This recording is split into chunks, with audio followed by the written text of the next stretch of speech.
You're listening to Travel Nursing and Allied Life, hosted by TravCon. My name's Dylan Callier, and I'm a traveling physical therapist, best known for the New Medical Nomads podcast. I'm sitting down with TravCon speakers to give you a sneak peek into what they'll be talking about at the conference this year. My next guest has over 20 years of experience as a respiratory therapist and tax consultant. He worked as a traveler before founding TravelTax and TravelTax Canada, which is a tax practice catering to the travel healthcare professional and mobile professionals and other staffing segments. He is a regular contributor to a number of staffing-related publications and social media. He is the co-author of the 2015-2017 edition of Highway Hypodermics, serves on the Tax Compliance Committee of NATHO, and is a regular speaker at the Healthcare Staffing Summit. He's a must-see speaker every year at TravCon and a founder of the conference. His next sessions can be found in the tax room and include Traveler Tax Basics, Your Tax Home and Why It's Important, Multi-State and International Taxes, and others. These are all coming up September 26th to the 29th in 2021 in Las Vegas. Ladies and gentlemen, Joseph Smith. Thank you, Dylan. Hey, Joseph, welcome to the show. Thanks so much for hopping on.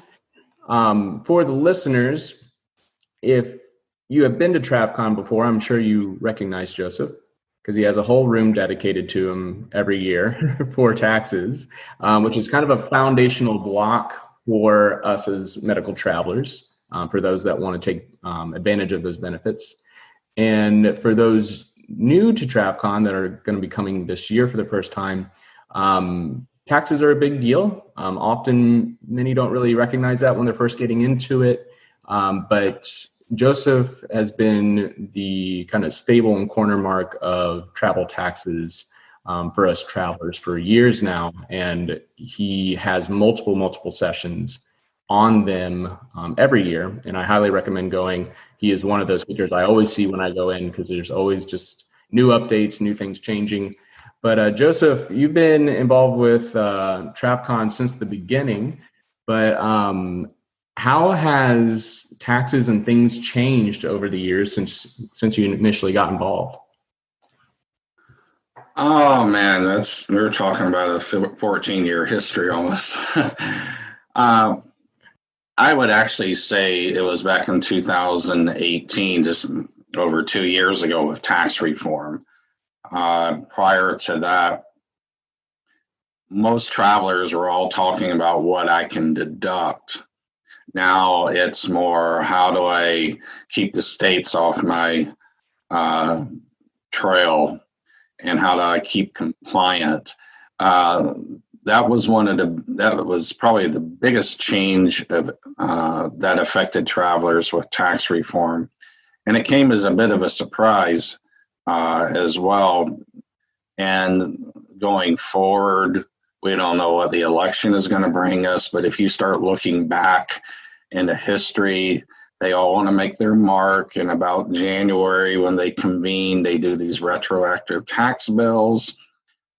And this just keeps going and on and on and on, and our staff is always braced to learn another rule right about January 30th, and it affects the whole year. But that's the primary change. Probably the other one is we went through a decade of audits in the year 2000 through 2010 on the agency side, but a lot of travelers got caught up in that as well. So there's been a big push towards compliance, but also a new sandbox, if you will, when it comes to the rules. Got it. And Joseph, for those travelers that haven't seen you in person yet, haven't heard you speak, I know you talk about kind of your background and how you got into taxes, but you originally didn't start as a tax consultant. Can you give the listeners a little bit on your background? I started out wanting to be a physician. I was in high school. I had this really cushy job in a hospital where I mopped floors, the main floors, every Saturday and Sunday. And because I was an impressionable high school kid, all the nurses would take me in the emergency room and show me really bloody stuff, like this guy may become a healthcare professional. And I saw all this stuff that nobody is, they were really generous towards me. And my mop closet was next to the respiratory therapy department. So I saw these guys all the time and really got to know them. And I liked what they did. I actually got to follow them around. So I decided, okay, if I want to be a physician, let's because my parents couldn't pay for it. So I was like, let's just get something that we can make some money and pay tuition. So I went to our local community college, did respiratory therapy. Fine, I'm working, but my father was really good at reminding me, son, you need a bachelor's degree. You can't just live off of an associate's degree. No offense there, but that's the way things are going. So I went across town to the other four-year college and started working on my bachelor's. And I remember sitting in the counselor's office saying, so what's your major? And I didn't know. And I'm serious, I didn't. I knew it was going to be something business related because I didn't want to get a bachelor's in respiratory. I figured down the road it'd be manager administration.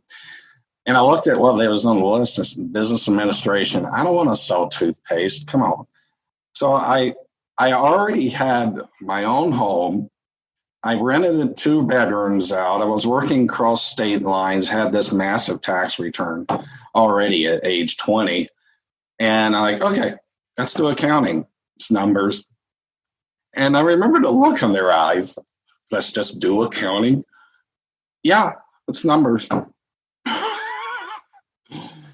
And so I went into it just enjoying the numbers. And so ultimately I wound up 6 years of school with a degree in respiratory therapy and 1 in accounting. And it was then I was engaged and we hit the road and traveled for a little over 3 years. Settled in DC, and along the way, I had some coworkers when I was traveling finding out I had an accounting degree, which doesn't really mean anything. You only get 1 class in tax. It's all public accounting. Just because you go get an accounting degree doesn't mean you know what taxes are. That's something you go get your master's for, which I did eventually. But they handed me all these manila folders one day saying, hey, take care of this for me. And what is this? This is our taxes. We worked in 5 states last year or something like that. And I just looked at them, we'll pay you whatever. Oh, so that was 1991. And I just started doing it as a hobby on the side. But when we finished in DC, moved out to Nebraska, I had started writing for, and of course, this predates social media and Facebook, an old publication called Healthcare Traveler. And I was writing just these op-ed pieces where I just submitted them. They published them. It was all about per diems and the stuff that I saw. And that was really the foundation of when TravelTax sort of came into existence. We went national in 2002 with this Herd website that I put together from clip art and a couple of weird colors. Down the road, my wife said that enough is enough. It's time to look like you know what you're doing. So definitely a journey. I think you can say that for anybody that starts a business, no matter how unique it is. Absolutely. Yeah, I just love that you started as a healthcare traveler and you had this background and you just kind of fell into the business, fell into this need, obviously. And such a huge need where, it really was a need. It was an industry that was largely based on these tax benefits and travelers getting into this, not realizing that there were rules associated with that there were compliances that you have to maintain in order to cover yourself. Surprisingly, not a lot of people are very interested in going into and seeing somebody talk on numbers and taxes. What are some things that you would like to tell people to maybe get them a little bit more interested and maybe get them a little bit more excited in order to learn that? Excited. I'd have to transform their personality into nerds, and I guess really the question is how to prep them for this new world. One of the problems is, you're taking contracts that have these sophisticated compensation packages, which, and again, no offense, that are designed for the least sophisticated end user.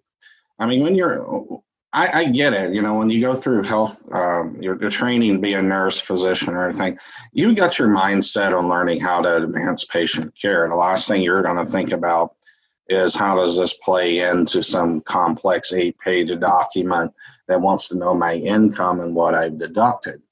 That's all of us have our place and our forte. Just because I know taxes doesn't mean I know investments. I have somebody else handle that. So that's probably the most daunting aspect of this, because once you work in 2 states, that's 2 state returns, 3 states, 4 states.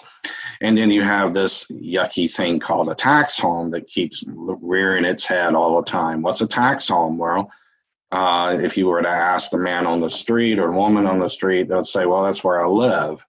And that's not how a tax home is determined. So you get into this sophisticated tax law as well before you can get these per diems on a tax-free basis. And that's the most challenging part of it, is to communicate, this is your tax home, this is your permanent residence. It is a completely different thing, even though they may wind up in the same place.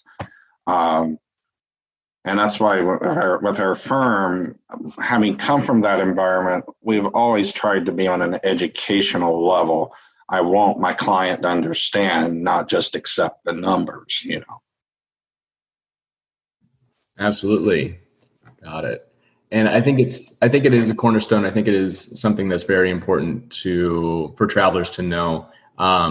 Getting into this, I was pretty lucky to be introduced to TravCon before I started traveling. It's a great time to get involved. But I have talked to travelers who've been doing it 3 years, 4 years, 5 years, that haven't ever heard the term tax home before. And so for those travelers that are going into it, taxes may not be the most fun thing to learn about, but it is something that is needed. So go ahead and get your coffee, sit down at the sessions. I go back every year to refresh. You always learn something when you're sitting and listening to Joseph. So Joseph, if there's anything that we haven't talked about yet, one big takeaway from your upcoming sessions that you want travelers to know about, what would that be? It's the preparation side. Ask the questions because it is a new world.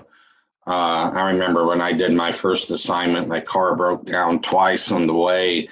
First, it was the alternator, then they put in the wrong belt, and I drive 150 miles north, and my alternator doesn't work. Well, it was the belt.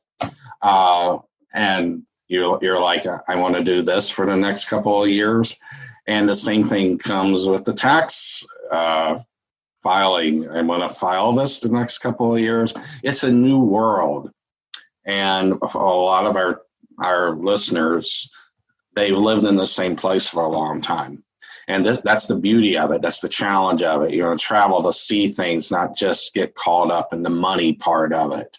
But if you're going to move around a lot, then you're going to have a paper trail that takes with you. And you got to accept that. That's just a part of the life.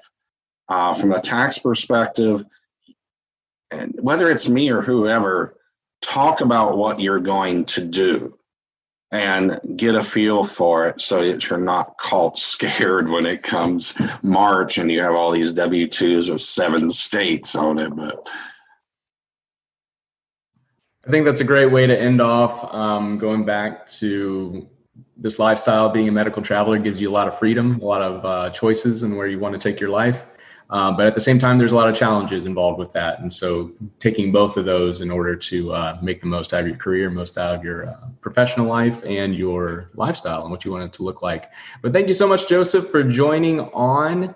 You can catch Joseph in all of his sessions this upcoming year at TravCon, always in Las Vegas, always in September. And this year, we will see you at TravCon 2021. Thanks for listening to Travel Nursing and Allied Life. You can find the full show notes below or at travcon.org. Please help us out by rating our podcast on iTunes or wherever you get your podcasts.